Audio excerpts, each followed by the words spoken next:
우리는 하나님이 인간 되심을 믿는 예수를 믿는 자입니다. 그들을 무엇이라 말하냐? 그리스도인이라고 말하는 것이죠. 그렇다면 그리스도인이라고 하는 뜻은 무엇일까 생각해 보기를 원합니다.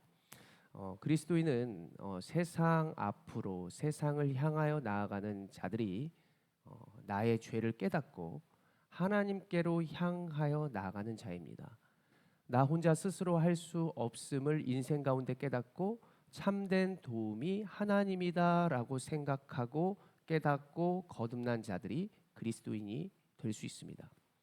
내가 그분을 믿으면 우리가 죽을 수밖에 없지만 우리의 조상들이 죽는 모습을 보면서 우리는 죽을 수밖에 없는 자였는데 인간으로 오신 예수님이 우리보다 앞서 가셔서 그분을 믿고 나아가면 우리도 부활한다. 부활 승리한다는 것을 믿는 자들이 그리스도인입니다. 마치 우리가 썩어지는 것을 먹으면 썩어져 끝나는 것이 되지만 우리가 살아있는 하나님의 말씀을 먹고 하나님을 믿으면 우리도 그와 동일하게 살아날 것을 믿는 자들이 그리스도인이 된다는 것이죠. 그래서 우리는 세상과 구분될 수밖에 없고 우리가 세상과 다를 수밖에 없다는 것이 그리스도인이라는 것입니다. 그래서 세상 사람들과 그리스도인의 다른 모습은 언제 나타나느냐? 고난 가운데 나타날 수밖에 없는 것이죠. 그리고 기쁨 가운데에서도 나타날 수 있습니다. 그런데 우리가 술에 취해서 기뻐하는 사람과 내 기쁨에 도취돼서 기뻐하는 사람은 사실 얼굴 색깔과 우리가 자세히 보지 않으면 잘 모르는 것이죠. 그러나 고난 가운데에서는 정말 이 사람이 믿음이 있는지, 이 사람이 정말 누구를 신뢰하는지를 명확하게 구분이 되면서 우리는 하나님의 사람이구나, 또 하나님을 믿지 않는 사람이구나라고 하는 것을 분명히 알게 되는 것입니다. 대표적인 예로 장례식장을 가면 알 수 있죠. 결혼식장에 가면 우리 결혼에 대한 서약을 하나님께 할 때에도 기뻐할 수 있고, 그리고 세상 앞에 결혼식 하는 것도 막 춤을 추면서 즐겁게 결혼식 하는 것을 볼 수 있죠. 그러나 장례식, 고난과 같은 곳, 그곳에서 우리가 곡하는 소리가 들리기도 하고 예수를 믿는 그러한 장례식장에서는 하나님을 예배하고 슬프지만 모든 것들을 하나님께 맡기며 찬송하는 모습들을 우리는 세상 가운데 이렇게 구분해서 볼 수 있는 것입니다. 그리스도인이라는 단어를 신약 성경에 보면 세 군데가 나타나는 것을 볼 수 있습니다. 사도행전 11장 그리고 오늘 보는 26장에 그리스도인이라고 하는 단어가 나타나고 우리가 오늘 26장의 그리스도인은 잠시 후에 우리가 한번 살펴보고 베드로전서의 말씀을 우리가 함께 읽으면서 그리스도인에 대해서 좀 더 자세히 살펴보고자 합니다. 16장이요. 베드로전서 4장 16절 읽겠습니다. 시작. 만일 그리스도인으로 고난을 받으면 부끄러워하지 말고 도리어 그 이름으로 하나님께 영광을 돌리라. 아멘. 우리가 앞서 말한 것처럼 고난이 찾아오면 하나님을 믿는 자든지 믿지 아니하는 자든지 우리가 고난은 찾아올 수밖에 없다.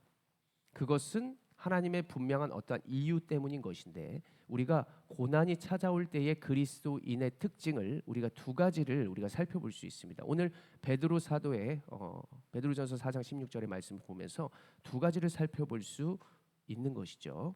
우리가 먼저는 뭡니까? 읽겠습니다. 시작. 부끄러워하지 않는다. 두 번째, 예수의 이름으로 영광을 돌린다입니다. 그래서 고난이 찾아올 때 그리스도인은 베드로 사도가 말하기를 이 두 가지의 특징이 나타난다고 말씀하고 있는 것이죠.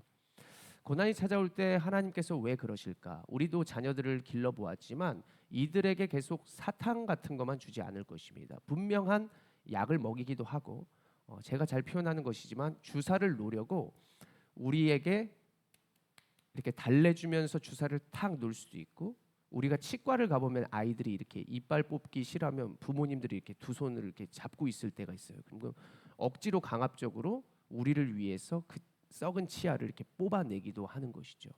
자녀들은 그걸 잘 모를 때가 있다는 것입니다. 그러나 하나님은 분명한 필요가 있기 때문에 우리를 고통스럽게 하는데 그 고통은 결국 우리를 살리시려고 하는 그러한 경우가 있다는 것이죠. 첫째로 부끄러워하지 않는다. 고난이 찾아올 때 그리스도의 특징 우리가 첫 번째로 말했던 그리스도인은 부끄러워하지 않는 것입니다. 우리가 예수님이 죄로부터 우리를 구원해 주셨기 때문에 우리는 때로는 아프거나 때로는 슬프거나 때로는 넘어질 때 이렇게 부끄러워하지 않는 것입니다. 우리가 살다 보면 많은 친구들 앞에서 다리에 걸려 넘어진 적이 있잖아요. 그러면 그때 딱 넘어지면 되게 부끄러워요. 그러나 우리가 예수를 믿으면 하나님이 넘어지는 가운데에서도 알고 계시기 때문에 부끄러워하지 않는 것입니다. 때론 아프고 그리스도인이 때론 힘들어도 이것은 분명한 하나님의 뜻이 있구나라고 하면서 그 자리에서 담대하게 일어서는 것이죠. 그리고 그 쓰러짐 가운데서도 잠잠하게 하나님을 바라며 기다릴 수 있다. 이것이 바로 부끄러워하지 않는다의 의미입니다. 인간이 우리가 태초에 어떻게 부끄러움이 찾아오게 되었는지 한번 살펴보겠습니다. 창세기 2장 25절의 말씀 같이 한번 읽어봅니다. 시작. 두 사람이 벌거 벗었으나 부끄러워하지 아니하니라. 아멘. 이랬던 그들이 선악과를 따먹고 부끄러워하고 수치심을 갖게 됩니다. 아담아 아담아 네가 어디 있느냐? 아담이 뭐예요? 제가 부끄러워서 숨었습니다. 벌거벗은 줄 알고 숨었습니다. 이렇게 하나님께 고백하는 것을 보게 됩니다. 사실 그들이 벌거벗은 것을 누가 보지 않습니다. 사람은 그 당시에 아담과 하와밖에 없었습니다. 근데 부끄럽고 수치심을 느끼게 되었다는 것이죠. 그들의 대답이 이것입니다. 창세기 3장 10절 읽어봅니다. 시작.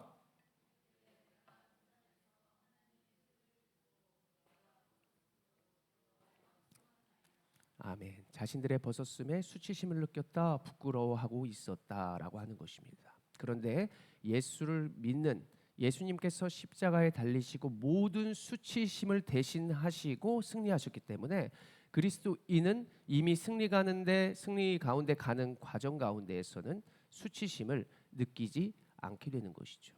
그래서 오늘 우리가 부족하잖아요. 우리가 오늘 아무리 꾸며도 주님 앞에서는 되게 부끄러운 부분이 있을 수 있어요. 그런데 오늘 예배드릴 수 있는 이유는 무엇입니까? 바로 우리를 위하여 승리하신 예수의 이름으로 우리가 담대히 예배하고 있는 줄로 믿으시기를 바랍니다. 우리가 그래서 뻔뻔하게 예배하는 것입니다. 두 번째로 그리스도인의 특징이 무엇이라 했습니까? 예수의 이름으로 영광을 돌리는 자, 고난과 문제 가운데서도 예수의 이름으로 영광을 돌리는 자가 그리스도인이다 했습니다. 이 말은 예수의 이름으로 구하는 모든 것이 예수님의 이름으로 행하신 모든 것이 결국 이루어질 것을 믿기 때문에 우리는 영광을 돌리고 있다는 사실이죠.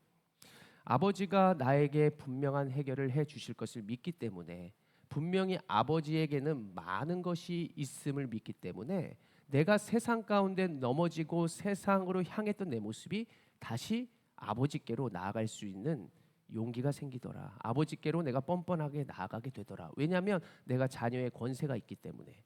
그래서 탕자 이야기를 너무나 우리는 잘 알고 있잖아요. 그래서 주님께로 향하여 나아가는 우리들의 모습이 바로 이러한 모습이라고 해볼 수 있습니다. 그래서 우리가 넘어질 때나 힘들 때에 하나님께 영광을 올려드려야 되는데 오늘 하나님의 영광을 위하여 예배하고 있는 줄로 믿으시길 바랍니다. 그리고 예수님이 고난 가운데 십자가 앞에서 무엇을 하는 모습을 보여주냐면 영광 올려드린다의 숨은 의미가 기도한다라는 것입니다. 고난 앞에서 그리고 고난 가운데 기도하는 것인데요. 예수님이 감사 기도를 드리는 것을 우리가 알 수 있죠. 그래서 골고다로 나아가기 전에 예수님이 아버지께 먼저 감사 기도를 드리는 것을 볼 수 있습니다. 내가 하나님의 영광된 모습으로 나아갈 수 있도록 복음의 은혜로 나아갈 수 있도록 하신 그 은혜에 감사합니다. 인류 구원을 나를 통하여 이루심을 감사합니다라고 나아가는 예수 그리스도의 모습도 볼 수 있는 것이죠. 그래서 이 고난은 하나님의 영광을 위한 것이다. 그리고 하나님의 영광은 예배하는 것이다. 그리고 어떤 상황에도 하나님께 기도하는 것이다 라고 하는 의미로 여러분들 꼭 기억하시길 바랍니다.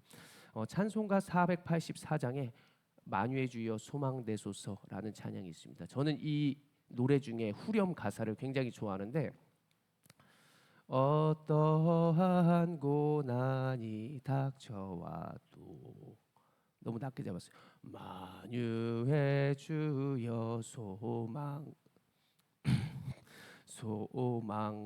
소망되소서 이 찬양이 있잖아요. 어떠한 고난이 찾아와도 나는 나아가겠습니다. 닥쳐와도 하나님께서 나의 소망 되심을 믿습니다 라고 나아가는 것입니다. 제가 지난 주일 설교에도 말씀드렸죠. 소망이라고 하는 것은 구원의 확신이 있는 자만이 가질 수 있는 것입니다. 그래서 우리는 늘 구원의 확신을 하기 위해서 살아가는 것이고, 하나님은 고난 주신 이유가 구원의 확신을 갖게 하기 위해서. 너 정말 나 믿니? 믿어요. 그래? 이래도 믿어? 믿어요. 이렇게 해도 믿어? 믿어요. 이 믿음이 될 때 소망을 갖는 것이죠. 이겨내는 것이고 살아가는 것입니다. 그래서 고난은 하나님의 영광을 위한 것이요, 고난은 소망을 갖게 하기 위한 하나님의 시간인 줄로 믿으시기를 바랍니다. 예수님 우리에게 이렇게 말씀하셨습니다. 요한복음 14장 13절 믿음으로 한번 읽어봅니다. 시작.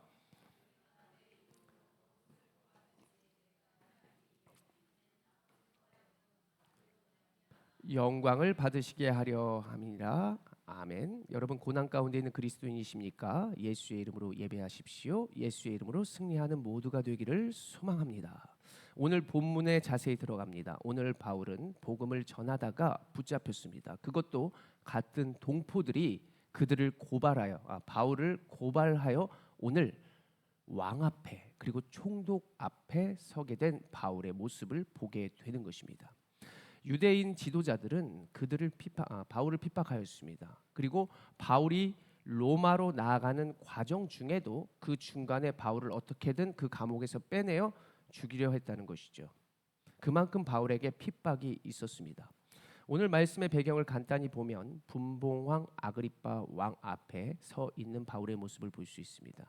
그 배경을 더 깊이 살펴보면 분봉왕 아그리빠 왕은 바울의 상황과 유대인 지도자들의 사이에서 있는 일을 잘 몰랐습니다. 그래서 신임 총독인 베스도가 모든 상황을 말해주는 것입니다. 아그리빠에게 내가 이러한 일이 있었다라고 먼저 말을 해주는 것인데요. 그 분위기가 사도행전 25장 15절에 담겨 있습니다. 같이 사도행전 25장 15절 읽겠습니다. 시작. 내가 예루살렘에 있을 때에 유대인의 대제사장들과 장로들이 그를 고소하여 정죄하기를 청하기에 아멘. 그래서 지금 베스도가 아그리빠에게 말하는 거예요. 나 지금 심히 고민돼요. 내가 예루살렘에 있을 때 유대 지도자들 대제사장들이 나에게 청하였다라고 하는 것입니다. 바울을 고발하였다라고 하는 것입니다. 그리고 바울을 죽여주십시오. 그렇게 심판하십시오라고 요청했다는 것입니다. 마치 청탁하는 것입니다. 총독 베스도는 자신의 모든 권력과 명예를 위해서 백성들의 민심을 얻어야만 했습니다. 그래서 내 속에 바울 편에 서고 싶어도 총독은 지도자들과 권력자들 앞에서 계속해서 마음이 요동하고 있었습니다라고 아그리빠 왕에게 말하는 것이죠. 내가 민심을 얻어야 할까? 진리 앞에 서야 할까라고 고민 중에 있었다는 것입니다. 제가 지난날에 대학교 때 학생 회장이었습니다. 학생 회장일 때 저는 학생 편에 서야 하는 학생의 대표죠. 그리고 또 학생 회장은 교수님들과 총장님을 또 만나는, 그리고 잘 접촉하는 학교 입장에서도 학교의 대표로도 있어야 하는 사람이었습니다. 학생들은 말하죠. 장학금을 좀 늘려주셨으면 좋겠습니다. 학교의 복지, 매점이 더 늘려놨으면 좋겠습니다. 여러 가지의 장학금 또 여러 가지의 복지의 상황을 조금 저를 통해서 좀 개선되기를 원했어요. 그러면 저는 그 분들에게, 그 학생들 앞에서도 제가 그렇게 노력하겠다, 내가 여러분들을 위해서 힘써 일해보겠다라고 약속을 했습니다. 공약을 걸었어요. 그런데 제가 또 그것을 가지고 총장님이나 교수님이나 이사회에 나아가서 그것을 얘기하려 하면 그분들이 무엇을 말하느냐? 학교 재정이 좋지 않다. 그리고 여러 임원들의 또 학비 같은 경우를 장학금으로 지원하기 때문에 다른 학생들의 장학금을 늘려줄 수 없다라는 얘기를 듣습니다. 그리고 더 나아가 지금 학생 회장은 100%의 장학금을 지원받는데 너의 장학금이라도 깎아서라도 장학금을 만들면 좋겠니라고 했을 때 제 마음속에 근심이 있더라고요. 내 장학금을 줄이고 다른 학생들의 장학금을 늘린다? 사실 그 당시에 제 형편은 좋지 않아서 그렇게 저의 또 어떤 손해가 발생할 수 있기 때문에 제가 더 담대한 용기를 내지 못했던 그러한 지난 날을 생각해 보기도 합니다. 그래서 학교 입장에 설득당하여 내 장학금이 없어질까 하여 그런 심히 걱정 가운데에 제가 더 용기를 내지 못하더라라고 하는 것이죠.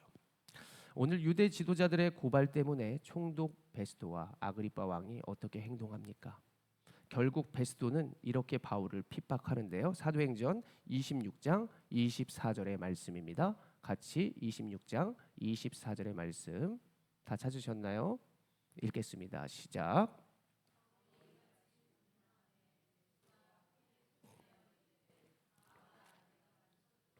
네 많은 학문이 너를 미치게 한다 하니. 아멘. 모든 이들 앞에서 바울 미친 사람이야, 바울이 말하는 모든 것들이 제정신이 아니야 라고 선언해 버리는 것입니다. 자신의 명예와 권력을 위해서 이렇게 말하고 있다는 것이죠. 아그리빠 역시도 지난날에 자신의 명예를 회복해야만 했습니다. 지난날에 그가 이복 누이를 아내로 삼았기 때문에 그것이 굉장한 자신의 여러 가지 명예를 손상했던 모습들이 있었죠. 그래서 자신의 모습도 다시 한번 올리고 그리고 민심을 자신에게로 돌아오게 하기 위해서 그 역시 바울을 온전히 대변해주지 못하는 그러한 모습을 보여주게 됩니다. 모두가 바울을 이용하자라고 하는 것이죠. 그런데 그들과 대조적으로 바울은 어떠한 모습을 보여줍니까? 사도행전 26장 2절의 말씀의 모습으로 세상을 살아가죠. 함께 읽습니다. 시작. 아그리빠 왕이여, 유대인이 고발하는 모든 일을 오늘 당신 앞에서 변명하게 된 것을 다행히 여기나이다. 다행히 여긴다라고 하는 것은 하나님 앞에서 아그리빠 왕에서 한 이야기와 같은데 너무나 감사하다는 거예요. 자신은 지금 비록 붙잡혔지만 지금 이 모든 상황에서 가만히 혼자 있는 게 아니라 하나님이 어떠한 모든 자들을 만나게 해주셔서 자신이 복음을 전할 수 있는 기회를 주셔서 감사하다는 것입니다. 이것이 무엇이냐? 어떤 상황에도 예배한다는 거예요. 내가 붙잡혀 있어도 예배하는 모습을 통해서 복음을 나타낼 수 있고, 그리고 내가 기뻐할 때도 어떤 상황에서도 기뻐하며 복음을 전할 수 있게 된다는 것이죠. 우리가 어떤 상황에도 예배한다는 모습을 처음에 나누었는데 이 모든 것이 다 되니까 본인은 지금 베스도 앞에서도 아그리빠 왕 앞에서도 나를 위해서 변호하고 내가 살기 위해서 발버둥 치는 게 아니라 가만히 붙잡혀 있어도 사람들이 내 앞에 등장하네. 다행으로 여긴다. 하나님, 어떠한 고난이 닥쳐와도 나는 그 소망 믿어요 라고 바울은 지금 나아가고 있고 고백하는 것입니다. 그는 본래 로마로 그냥 나아갈 수도 있었을 것입니다. 그런데 하나님이 그 바울을 가만두지 않아요. 어떠한 상황에서 남들은 고난이라고 여길 수 있는 환경들을 열어주시는데 그 고난은 바울이 계속해서 좋은 길로 그리고 자신이 생각하는 세상의 모습으로 이렇게 올라가는 것이 아니라 분명히 자신은 낮아지고 핍박 가운데 가는 과정에도 그 앞에는 여러 사람들이 거쳐가는 모습을 보게 됩니다. 그는 하나님의 관점에서 깨달은 것이죠. 내가 고난에 있다 해도 나에게는 사명이 있구나, 할 일이 계속되어지는구나 라고 하는 마음으로 다행히 여긴다, 어떤 상황에도 예배한다라고 하는 모습을 가지고 계속해서 담대하게 나아가고 있었다는 것입니다. 이것이 바로 그리스도인, 복음을 부끄러워하지 아니하고 하나님께 영광 올려드리는 모습, 바로 우리도 이렇게 살아갈 때에 하나님께서는 우리는 가만히 있지만 세상의 여러 가지들을 우리에게 더해 주셔서 그것을 우리가 온전히 승리해 갈 수 있는 그런 모습들로 하나님은 우리를 살게 하실 줄로 믿으시기를 바랍니다. 바울이 이렇게 나아가니 또 우리가 이렇게 나아갈 것이니 어떤 움직임의 변화가 생기는 모습을 보게 됩니까? 환경이 변화되는 것을 보게 됩니다. 하나님이 우리는 변하지 않는 것 같지만 환경을 변화시키더라는 거예요. 또 그와 반대일 수 있습니다. 환경이 안 변하네, 주변이 왜 이렇게 안 변하지라고 했을 때 우리 스스로가 변화되어 있는 모습을 여러분들 발견하게 될 것입니다. 우리의 자녀도, 우리의 모습도, 우리의 사업터도 분명히 사업터가 변하든지 내가 변하든지 아니면 내가 변하지 않아도 이 사업터의 환경이 변화될 것을 믿으시기를 바랍니다. 아그리빠가 이 모습을 보여주는데요. 사도행전 26장 32절의 말씀 읽겠습니다. 시작. 이에 아그리빠가 베스도에게 이르되 이 사람이 만일 가이사에게 상소하지 아니하였더라면 석방될 수 있을 뻔하였다 하니라. 아멘. 복음의 진심이며 그분의 영광되는 모습으로 예배할 때 그리고 부끄러워하지 않을 때 주의 이름을 높일 때 이렇게 환경은 변하는 것입니다. 그렇다면 이제 우리에게 남겨진 과제가 무엇이겠습니까? 우리 다 예수 믿습니다. 그리고 우리 복음 부끄러워하지 않습니다. 어떤 상황에도 주께 영광 올려드립니다. 분명히 그러고 있다면 변화될 것인데 우리가 다 온전하지 못하기 때문에 예수의 이름 높이면서 은근히 내 이름 높여지기를 원해요. 분명히 저도 그 훈련 가운데 있고 앞으로도 그 훈련이 계속될 것인데 담임 목사 누구 교회 이름에 담임 목사 누구 이름 굉장히 크죠. 목사가 대표하는 것 같잖아요. 그렇죠? 예수가 대표해야죠. 예수님의 이름이 높여져야죠. 그런데 한국 교회의 여러 가지의 실패 가운데 하나는 목회자들이 굉장히 높아졌다. 그래서 모든 모습들 가운데에 우리는 예수의 이름만을 높이고 그리고 우리가 하나님의 영광을 위하여 살아가야 한다는 것입니다. 예수를 믿는다는 우리의 인생은 어떠하겠습니까? 우리가 함께 높여지려 하는 것, 이런 모습을 굉장히 주의해야 한다. 오직 주님만을 드러내려고 해야 한다. 우리의 환경이 변하려면 하나님의 이름만이 높여지고 우리는 계속해서 그 뒤에서 주의 이름을 높이는 그러한 모습이 온전한 복음을 나타나게 될 것입니다. 나의 주변에 믿지 않는 가족들, 주변의 영혼들, 하나님 나에게 고통 주심 제가 감사합니다. 다행이라고 여기며 본인이 모든 상황을 긍정적으로 받아들인 바울처럼 우리도 모든 문제가 있고 주변에 아직 믿지 않는 자들이 있다는 것, 하나님 분명히 사명 주시는 것이라고 믿으시며 살아가야 할 것입니다. 우리도 바울처럼 모든 것을 감사라고 여기면서 사명 주심에 감사하며 나아갈 때 주님께서는 분명히 이길 수 있는 힘을 더해 주실 줄로 믿으시기를 바랍니다. 그리스도인은 지난 날에서 하나님께로 향하는 자들이라고 했습니다. 고난이 찾아왔을 때 내가 할 수 있으면 담대히 예수의 이름으로 담대히 나가는 것이고 내가 할 수 없으면 예수를 의지하라고 이 고난과 환난을 주셨구나. 이들이 그리스도인이라고 했습니다. 그리고 분명히 아픕니다. 우리는 분명히 죽습니다. 그러나 예수님도 아픔과 죽음에서 결국 부활 승리를 대신해 주었기 때문에 내가 그분 믿으면 내가 회복될 것이고 그분 믿으면 다시 살 것이다라는 이 원리를 잊지 않는 자들이 그리스도인입니다. 그래서 힘들 때마다 너 안 된다.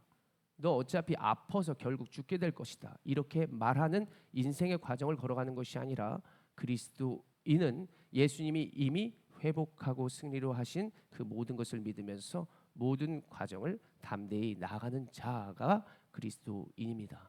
그래서 결국 무엇이라 했습니까? 세상과 분리가 되죠. 세상과 구분이 되죠. 남들은 할 수 없는 인생을 나는 할 수 있습니다. 어떤 상황에도 예배할 수 없음이 어떤 상황에도 예배할 수 있습니다가 되어서 결국 복음을 나타내는 것, 이것이 바로 우리들의 모습인 줄로 믿으시기를 바랍니다. 제가 이렇게 앞에서 이렇게 기타 치고 이랬던 게 지금 한 20년 정도 된 것 같아요. 20년 되다 보니까 내가 예배하고 있는지 또 내가 지금 살아가고 있는지를 때로는 모를 때가 있어요. 찬양 인도를 할 때에 그리고 어떤 성경을 볼 때에 너무 그리스도인으로 살다 보니까 이게 예배하고 있는가? 아니면 이게 지금 성경을 보는가? 아니면 이게 놀고 있는가? 잘 구분이 안 되더라는 거예요. 그만큼 인생의 절반을 하나님께 찬양하고 그리고 예배하는 인생을 살다 보니까 예배가 어찌 보면 일반적인 삶이 되었다라고 하는 것입니다. 아마 여러분들도 예배하는 게 굉장히 이제는 익숙할 거예요. 그런데 여기에서 이제 주의해야 할 것이 무엇인가를 우리가 생각해야 하는 것이 우리의 과제일 줄로 믿습니다. 너무 편하다 보니까 편한 복장 그리고 언제나 그냥 주머니 속에서 꺼내는 그러한 헌금, 이젠 온라인 헌금, 그리고 커피도 마시고 예배할 수 있고 여러 가지 졸면서 예배할 수 있고 예수의 이름이 아니라 나의 이름도 높이면서 교묘하게 예배하고 여러 가지 직분자니까 교묘하게 예배할 수 있는 이러한 모습들이 우리가 이제는 주의해야 할 모습이라고 여겨집니다. 그래서 우리가 앞으로 좀 더 세심하게 내 모습을 돌아보면서 내가 주님과 함께 예배하는 그 모든 모습 가운데에 내가 예배자가 돼야 되는데 내가 오히려 예배를 받고 있는 그런 사람이 아닌지를 잘 보시면서 우리가 뒤로 물러나지 않고 복음으로 앞서 나아가는 여러분들의 인생이 되기를 원합니다. 말씀을 정리합니다. 고난이 찾아올 때 그리스도인은 복음에 부끄러워하지 않는 것입니다. 그리고 두 번째로 고난 가운데 예수의 이름으로 영광 올려드리며 주님께서 행하실 것을 믿고 담대히 나아가는 자들, 그래서 세상과 구분되는 그러한 자들이 그리스도인인 줄로 꼭 믿으시기를 바랍니다. 내가 더 예수 잘 믿고 주변에 복음을 나타낼 수 있도록 하나님은 지금도 우리에게 문제를 두셨을 수도 있습니다. 저에게도 많은 어려움이 있습니다. 문제도 있습니다. 개척을 하면서 많은 이들의 기도와 또 여러 가지의 기대가 있을 것이에요. 기도와 기대. 그래서 어깨가 때로는 무겁죠. 더 잘하고 싶기도 하고 어떻게 해야 좀 더 나은 예배와 나은 모습을 보여줄 수 있을까? 그렇게 여러 가지 눈치도 보게 되고 세상의 눈치, 교회의 눈치, 여러 가지의 모든 것에 제가 생각하다 보니까 제 스스로가 어울리지 않는 옷을 입고 굉장히 무겁더라는 거예요. 부담되더라는 것입니다. 그런데 그런 가운데 염려를 찾아오며 하나님 앞에 간절히 기도하였더니 하나님이 주시는 마음은 무엇이냐? 그냥 너 진실되게 예배해. 네가 바이올린을 켜는 사람이면 바이올린 키면서 예배하는 모습을 너가 먼저 보여주면 돼라고 하는 모습으로 하나님이 용기를 주시더라고요. 여러분들 지금 주신 것에 감사하면서 오늘 하루를 노래하고 그리고 여러분들의 모습답게 담대히 살아가시길 바랍니다. 잊지 않을 것은 부끄러워하지 않는 것, 잊지 않을 것은 예수의 이름을 높이는 모습으로 말미암아 여러분들의 가정, 자녀들을 살리고 여러분들의 주변 저 상황에도 예배하네, 영원한 것을 믿는 사람들은 다르네, 이 모습을 보여주면서 참된 그리스도인이 누구라는 사실을 분명히 보여주면서 함께 각자의 자리에서 주께 영광 올려드리는 우리 모두가 되기를 간절히 소원합니다. 마지막으로 갈라디아서 1장 10절의 말씀을 읽으며 말씀 마치겠습니다. 1장 10절이요. 시작. 이제 내가 사람들에게 좋게 하랴 하나님께 좋게 하랴 사람들에게 기쁨을 구하랴 내가 지금까지 사람들의 기쁨을 구하였다면 그리스도의 종이 아니니라. 아멘. 주님의 기쁨 위하여 살아가는 우리 그리스도인 되시기를 간절히 소원합니다. 기도하겠습니다.